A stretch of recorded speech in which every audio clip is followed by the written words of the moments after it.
Okey, masih lagi pengujian pada commutator. Kali ini kita akan gunakan multimeter. Saya setkan pada buzzer. Mana setiap segmen ni apabila saya cantumkan segmen dengan segmen, segmen pertama, segmen kedua. Okey.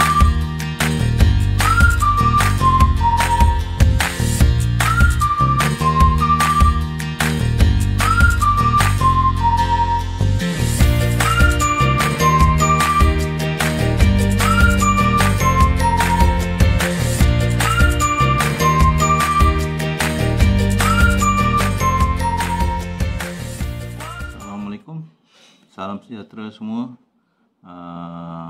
Hari ini saya ingin menunjukkan bagaimana cara untuk kita lakukan ujian pada komponen-komponen yang ada pada starter motor. Okey, ujian-ujian ini kebiasaannya memang wajib dilakukan oleh pelajar-pelajar dalam bab merombak rawat starter motor. Sememangnya ilmu ini amat penting bagi pelajar untuk mengetahui bagaimanakah ujian-ujian yang perlu kita lakukan pada sebuah starter motor. Terdapat 6 ujian yang perlu dilakukan pada komponen-komponen pada starter motor. Saya akan tunjukkan satu persatu ujian yang harus dilakukan oleh pelajar. Untuk melakukan ujian pada komponen-komponen starter motor, alatan yang saya perlukan adalah multimeter. Multimeter yang ada pada saya adalah merupakan digital multimeter. Okey, kita boleh setkan kepada ohm, simbol ohm. Okey, dan satu lagi kita juga boleh setkan pada buzzer. Ianya lebih memudahkan apabila kita cantumkan. Okey, ianya akan menghasilkan bunyi. Okey, ada dua. Sama ada kita boleh gunakan ohm ataupun kita boleh gunakan buzzer. Kita akan lakukan ujian yang pertama, iaitu pada switch solenoid. Pada switch solenoid terdapat dua ujian, iaitu pull in dan juga hold in. Okey, apa yang perlu kita lakukan? Kita boleh setkan pada ohm pada multimeter ataupun kita boleh setkan pada buzzer. Untuk memudahkan, saya set pada buzzer ya. Okey, jadi sekarang kita akan lakukan ujian pada switch solenoid. Ujian yang pertama iaitu pull in. Okey, dua punca pada multimeter, merah dan hitam. Yang merah kita akan letak kepada punca M. Yang hitam kita akan letak pada punca B. Okey, kalau kita terbalikkan pun tidak menjadi masalah. Okey, kita boleh terbalikkan, tidak menjadi sebarang masalah. Okey, punca M dan juga punca B. Dan apa yang perlu kita lakukan, kita cantumkan memang tidak ada apa-apa bacaan ataupun tiada buzzer yang berbunyi, tetapi apabila kita menggerakkan pula ni ke bahagian dalam, kita tolak pula ni ke bahagian dalam, kita akan dengar. Okey, buzzer berbunyi. Saya ulang balik semula. Okey, kita letakkan kedua-dua, satu punca M, satu punca B. Kita tolak pelanjir kita ke bahagian dalam. Okey, multimeter kita akan menghasilkan bunyi. Okey, ujian yang seterusnya pada switch solenoid adalah hold in. Yang dimasukkan adalah hold in, bermakna pelanjir ini akan sentiasa berada di bahagian dalam. Kita akan tekan ke dalam dan dua punca ni tadi, satu kita letak pada body, satu kita akan letakkan pada punca B. Okey, ianya akan menghasilkan bunyi buzzer. Okey, jadi ini membuktikan bahawa solenoid kita masih lagi dalam keadaan baik apabila kita membuat ujian hold in dan juga pull in. Ujian yang kedua iaitu kita akan lakukan pengujian pada gelung medan, okey, yang mempunyai brush carbon ini. Okey, apa yang kita akan lakukan adalah di mana kita akan gunakan multimeter, saya setkan pada buzzer. Okey, di mana kita akan gunakan dua tempat ini, brush carbon dengan brush carbon secara bersilang. Okey, kita akan dengar bunyi buzzer. Ini menunjukkan bahawa ada pengaliran arus yang terhasil. Okey, dan seterusnya kita silangkan yang satu lagi pun. Okey, bermakna ada pengaliran arus yang mengalir. Okey, dan ujian yang seterusnya pada gelong medan juga antara brush carbon bersama dengan body. Okey, bila brush carbon dengan body bermakna tiada bunyi buzzer yang terhasil, bermakna tiada berlakunya litar pintas.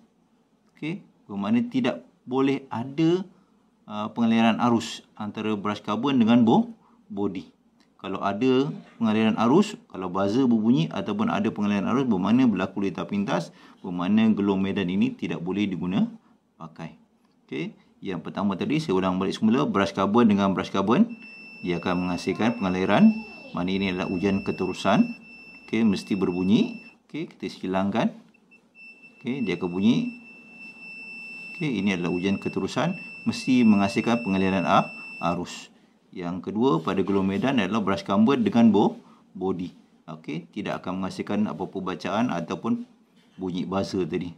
Bermakna okey, gelong medan kita masih lagi dalam keadaan baik.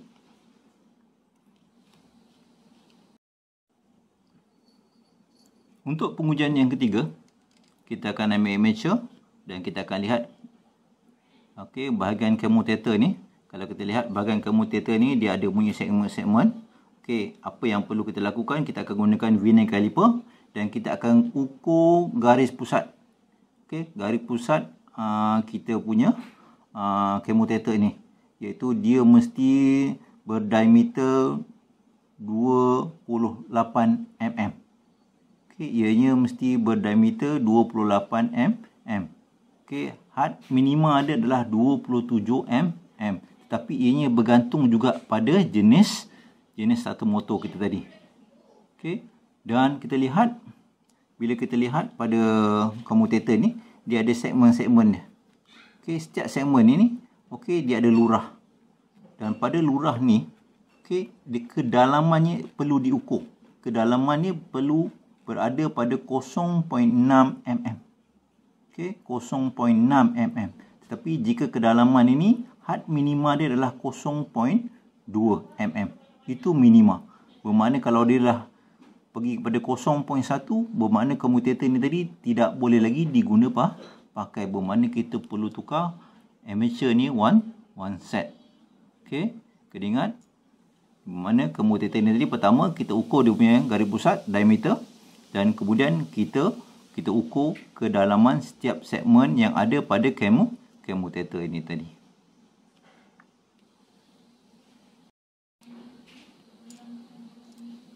Okey, selepas kita buat pengujian pada commutator, ujian seterusnya kita boleh uji amateur kita.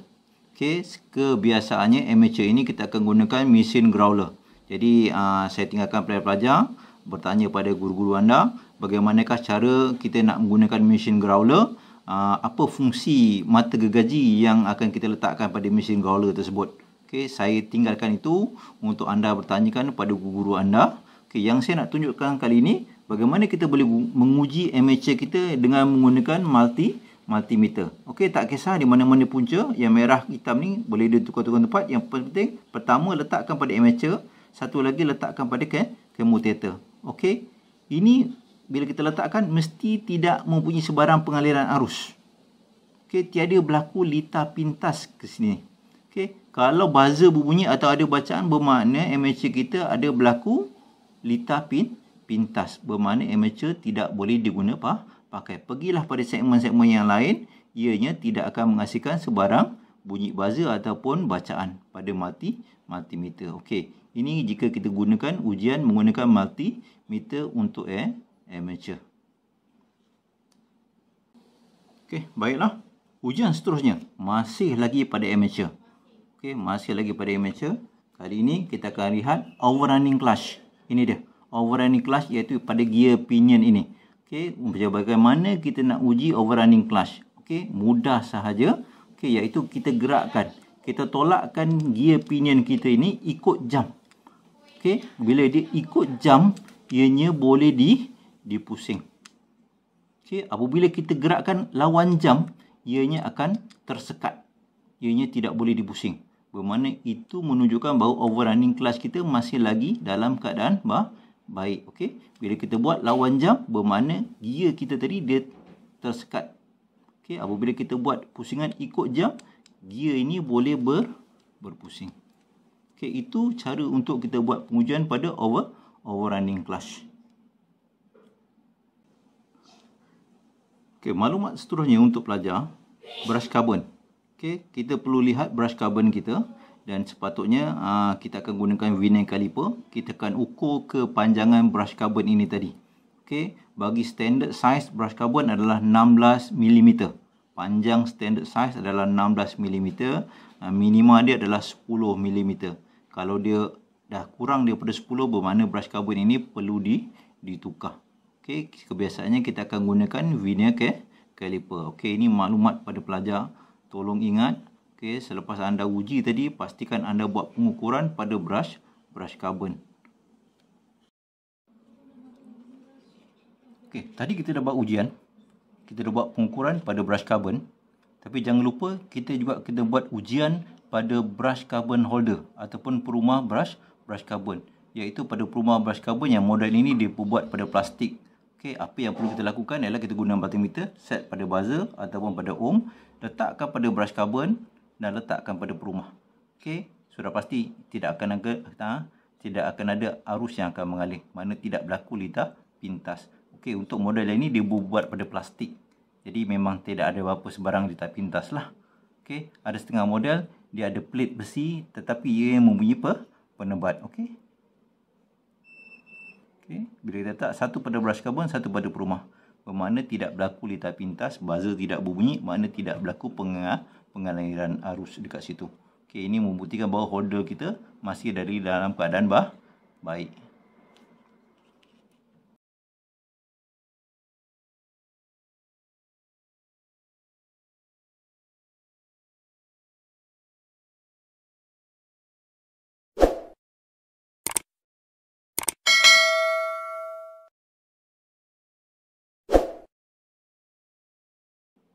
Okey, itulah tadi. Okey, apa yang kita lakukan ujian. Yang pertama tadi pada kita punya switch solenoid, iaitu terdapat dua ujian, iaitu pull in dan hold in. Okey, pada switch solenoid. Kemudian seterusnya tadi kita dah buat pada glow medan.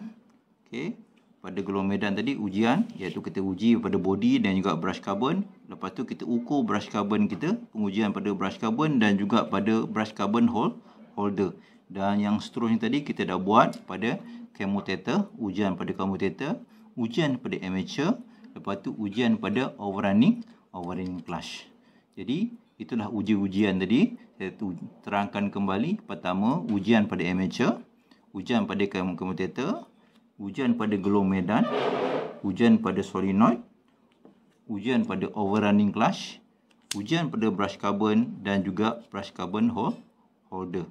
Okey. Jadi saya rasa itu saja yang saya nak tunjukkan pada kamu semua sebagai seorang pelajar.